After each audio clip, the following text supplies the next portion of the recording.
public defender is an attorney employed by the community and responsible for giving legal aid without cost to any person who seeks it and is financially unable to employ private counsel.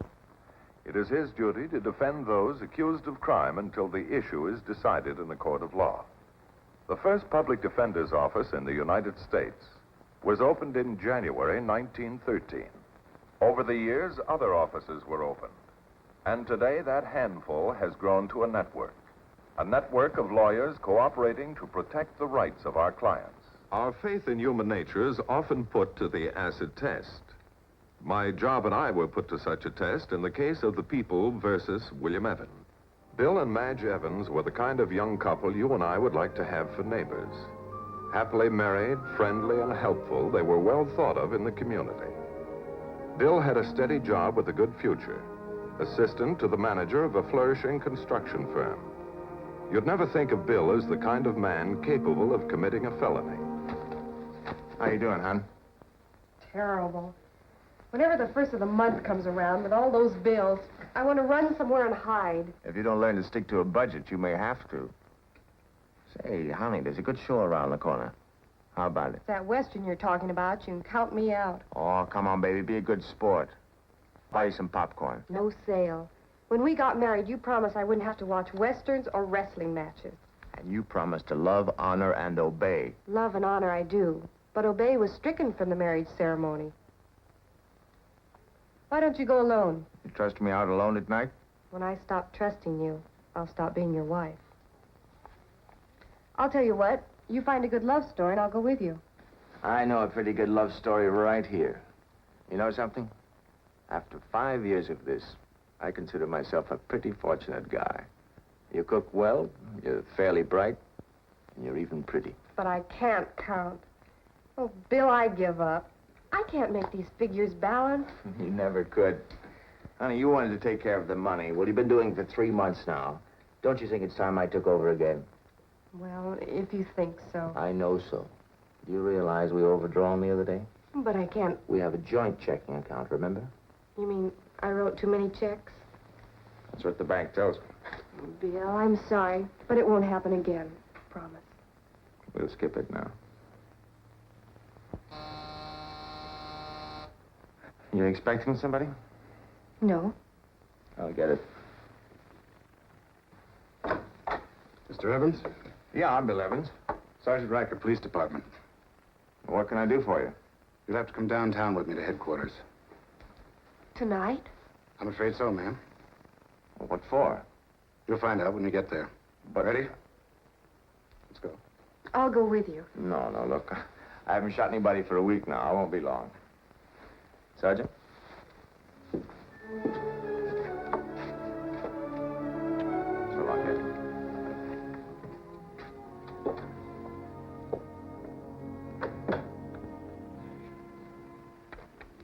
Recognize this check, Mr. Evans? Sure, that's for a suit I bought downtown. Then that's your signature. Of course. What's this check doing here? The store turned it over to us. What for? Passing bad checks, Mr. Evans, is a felony. Oh, look, this is ridiculous. That check was good when I wrote it. That's not what the bank said. All right, so I was overdrawn.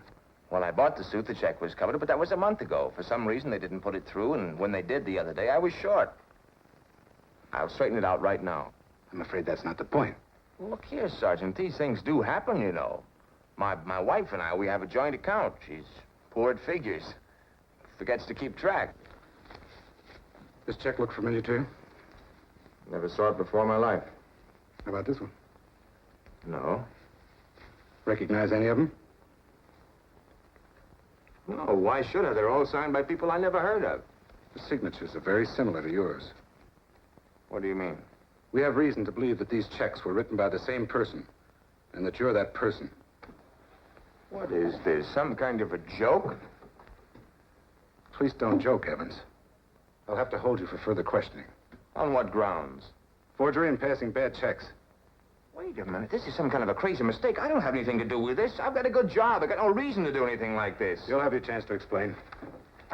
Come along. Wait, look. Can't I call my wife? She'll be worried. All right, go ahead. He assured her that there was nothing to worry about, that he'd be home in no time. Then Bill Evans was taken to the main jail where he was booked, fingerprinted, and lodged in his cell. Madge did worry. The next morning, she called my office and asked me to see Bill. I agreed to help him all I could.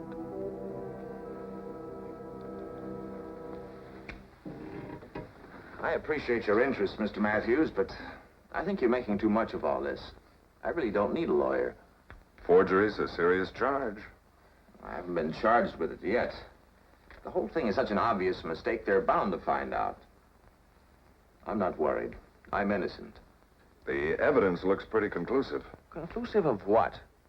Look, Mr. Matthews, I'm just getting a good start in life. I've got a wonderful wife, fine job. I've been with the same company for 3 years. I'm in line for a good promotion. I'm secretary of the Builders Club. Now, does this look like the picture of a criminal, a forger? No, not so far. Well, that's all there is to Bill Evans. Just an average guy leading an average life. The only crime I ever committed was not to save any money. Well, how can you these days with the high cost of living? That's a good question. Weren't you ever short in your life? Could be. Well, you didn't go to jail for it, did you? No, but I kept a keen eye on my bank balance. I explained all that. That was an oversight. Well, I hope someone can explain those checks for your sake. I'll be seeing you, Evans. I doubt it, but, well, thanks for dropping by anyway. Oh, Mr. Matthews, Yes? what's the next step? I mean, what's the procedure in a case like this? Well, you'll be confronted with the defrauded parties to see if they can identify you. Who can identify me if they've never seen me? You'll all speak quietly. Any of these men look familiar to you? Not to me. How about that one, the one over there? Man on the left, step forward. Walk across the stage. Hold it. Turn to the right. To the left. That ain't him. He had a different kind of nose. Step back in line. That could be the one. He's got that honest look. The kind that fooled you. Second from the right. Second from the right, come forward. Get a move on. Your name? William Evans, Where were you born? Dayton, Ohio. Speak in your natural voice. What do you work for? J.H. Nichols. I'm assistant to the manager. It sounds like him. Yeah.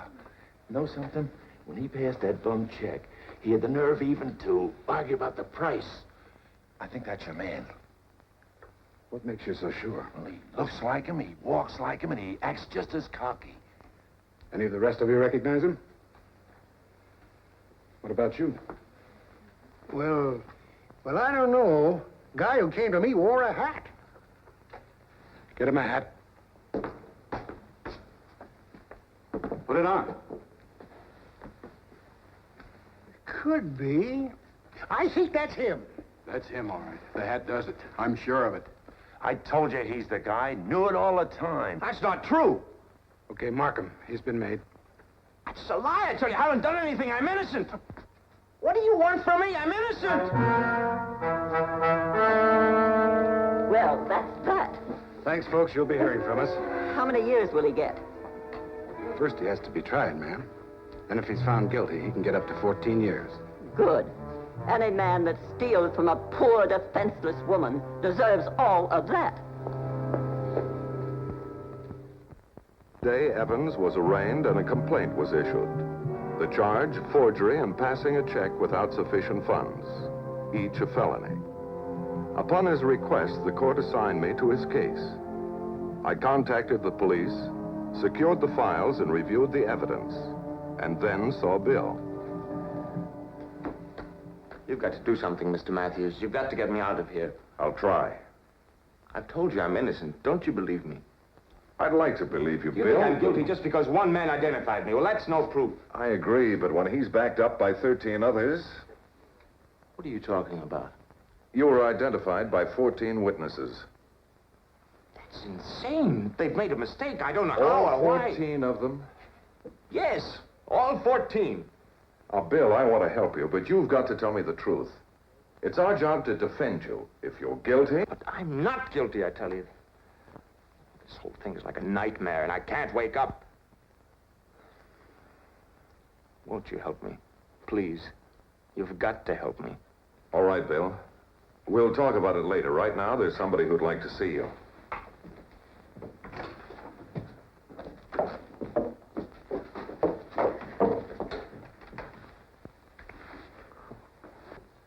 Madge, you know me. Tell Mr. Matthews I couldn't do a thing like this. I never thought you could. Madge, you don't think... I don't know what to think. When Mr. Matthews told me you were in debt, I wouldn't believe him. Bill, why did you borrow the money and not tell me? I didn't want you to worry. What'd you use it for? Madge, we've been living beyond our income for months. But I could have gotten a job.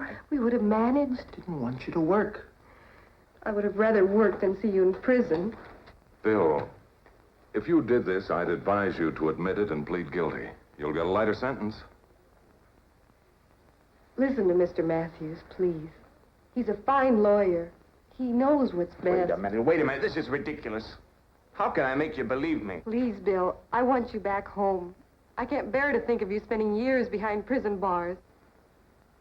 Labeled a crook, a forger, by my wife, my lawyer, and 14 upright citizens. And there's nothing I can do about it. Or is there? What would I get if I pleaded guilty? Well, with your good record and your reputation, and this being your first offense, you might get off with straight probation. And if I don't, and they convict me? Up to 14 years in the state penitentiary. Mr. Matthews, I want you to enter a plea of not guilty. Why? Because I'm not guilty. I'd rather spend 14 years in prison than admit to a crime I didn't commit. That's good enough for me. I'm sorry, Bill. Bill, I want you to know that I'm with you all the way. But it's going to be rough going with all that evidence against you. Those witnesses were lying. No, in general, eyewitnesses don't lie. They can be mistaken for many reasons. You know, I've been able to disprove 1 or 2 witnesses before, but never have I had to tackle 14.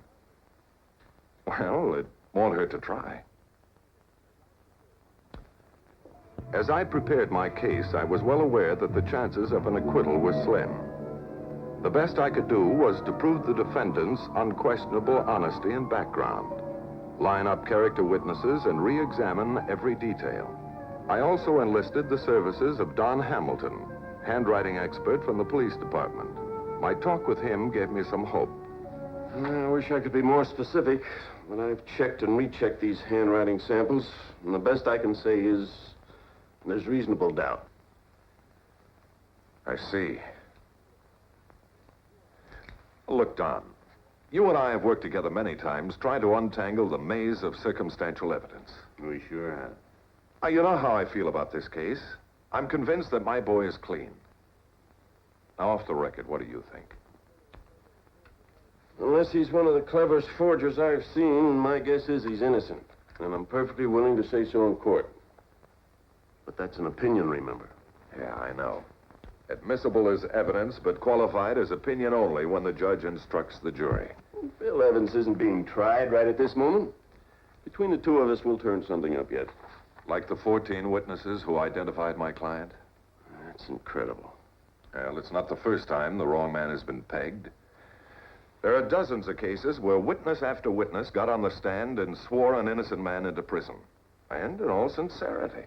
Yeah. The next day, I started early, interviewing the 14 witnesses who had identified Evans. Knowing that the underlying motive of a victim's testimony is often the wish to see justice done or to support other identifications, I proceeded with caution. Many were uncooperative, stating that they were witnesses for the prosecution, not the defense. I informed them that under the Constitution, a witness belongs to neither side. He belongs to the case. I've said all that I have to say to the district attorney. Here are the reservations for the lunch hour. Now, if you will excuse me. I guess this is your busy hour. We're always busy. This is the finest restaurant in town. So I understand. All of the clubs meet here, and I mean the best ones. Do they meet here often? Regularly, once a month. By the way, did my client ever cash any other checks in here? No, thank goodness. But you have seen him in here before. Certainly not. I've only seen the man twice. The day that he cashed the check in here, and when I identified him at the police station. Then you're sure you'd remember him if he had been in? I'm positive. I never forget a face. Well, we all make mistakes. Look, could it be that my client resembles the real forger and you recognized him because he was a customer here? Look, I saw the man write that check right here. You're sure it was Evans, the man you saw in the lineup? Of course I'm sure. I identified him then, and I will again. And don't forget, I saw him write that check.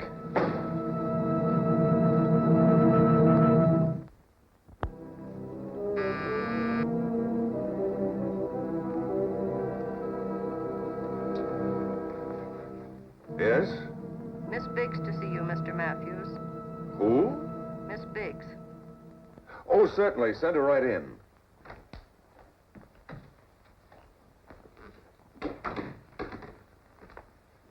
How do you do, Mrs. Biggs? Won't you sit down? Miss Biggs, if you don't mind. I'm sorry to put you to the trouble of coming here, but I missed you several times at your shop, and I did want to see you. I'm out a great deal. Mr. Matthews, I'm here for one reason only, to do my civic duty. I appreciate that. If you are laboring under the delusion that I am going to change my testimony, you're mistaken. The purpose of my visit is to straighten you out. About what, Miss Biggs? You are defending a man who is definitely guilty. But a man is innocent until proven guilty. It's not up to you or me, but to a judge and jury. I hope they won't be as prejudiced as you. I'm not defending him, I'm representing him. A privilege given every American citizen.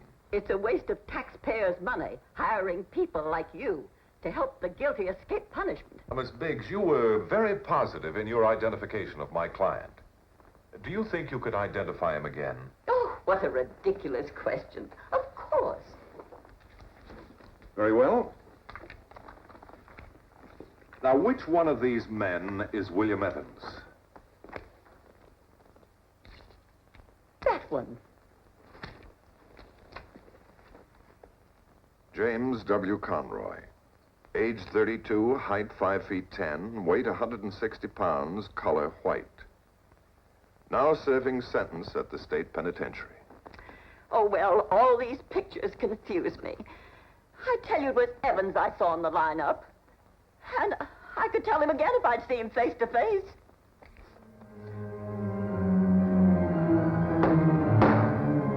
The final chapter, The People versus William Evans, began in Superior Court. The prosecution presented a strong case based on circumstantial evidence and the sworn testimony of eyewitnesses. All I had to present was honesty, integrity, and what I believed to be the truth. But I had to find some means of finding a hole in that circumstantial evidence and the sworn testimony of these people. The second day of the trial, after court adjourned, I had a visitor at my office. Mr. Matthews, we've been in court 2 days now, but I can't tell what's happening. There's so much legal talk, I can't tell. Well, the first few days are always routine court procedure. Establishment of the crime, introduction of exhibits, witness identification. I know, but what's going to happen to Bill? I believe that he's innocent and will be acquitted. But I don't understand. Sergeant Riker and our handwriting expert are doing some research for me. In the meantime, I'll attempt to discredit the witnesses. All 14, and that's not going to be easy. Now, isn't it true that when I came to see you at your place of business, you stated that you had never seen the defendant except on the day you received a forged check? That's right. And you're absolutely positive that William Evans was the man who gave you that check? I am. You also stated that you saw the defendant write that check. That's correct. I'm positive. Would you identify him again for the court, please? That's him right there. Do you recognize this book? Certainly. It's from our restaurant. It's our reservation book. And who makes the entries in this book? That all depends.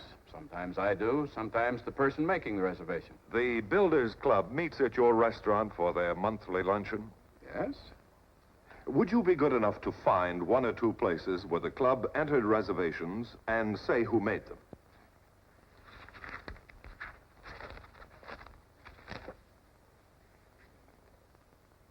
William Evans.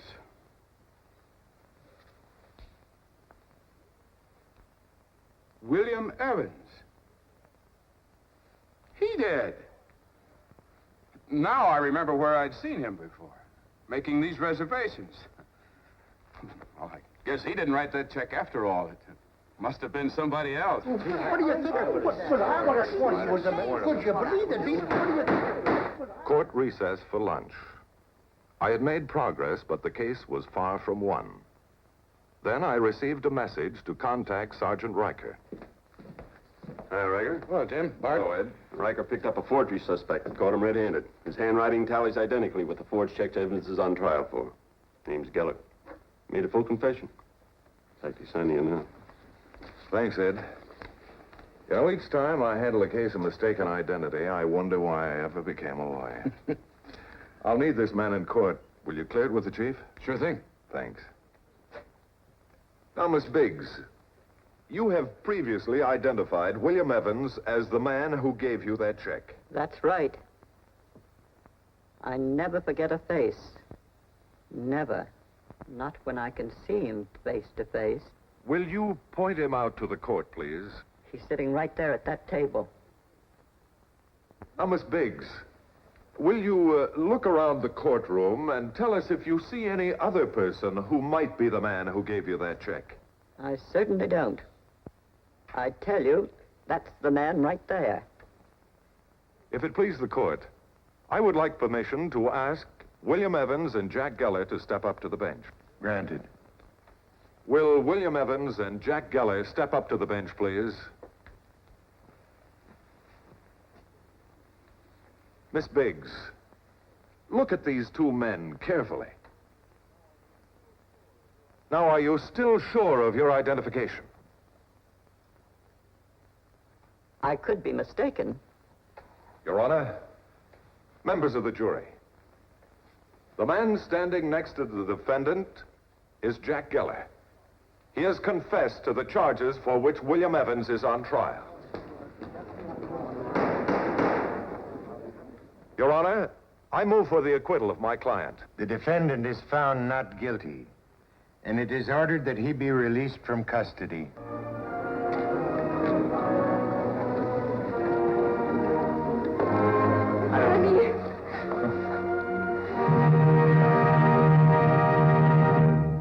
The case of William Evans is an illustration of how human emotions, swayed by a desire for justice, almost wrecked the life of an innocent man.